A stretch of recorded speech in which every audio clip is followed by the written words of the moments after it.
Patjetër është gjësi shumë e mirë, ne gjatë gjithë kampionatit kemi luftuar për këtë moment të shpallemi kampion. Jam shumë i lumtur që më në fund e rikthyem titullin Tetov, ishte një pritje e mundimshme, stresuese, por ja vlejti në fund për shkak se më në fund ne shpallemi kampion dhe besoj se gjatë gjithë kampionatit kemi qenë vend parë, kemi dominuar dhe besoj se ishte merit. Patjetër mendoj se merita e gjithë është e futbollistëve të cilët kanë punuar mirë gjatë gjithë kampionatit, ka qenë një grup i mirë i futbollistëve të cilët kanë dhënë maksimumin, ishte ligë e vështirë, ishte ligë ku shumë skuadra konkurronin veçanërisht për daljen në Europë dhe mbijetesa deri në fund ishte mundimshme.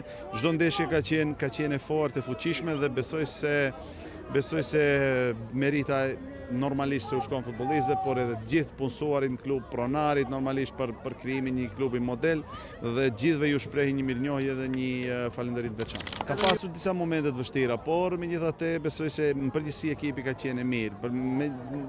Ka qenë mirë dhe më shumë situata kanë qenë pozitive se sa negative. Normalisht kemi pasur gjatë gjithë kampionatit 2 humbje, megjithatë sot 3 humbje dhe në përgjithësi pjesa tjetër ka qenë e dominuar nga ne.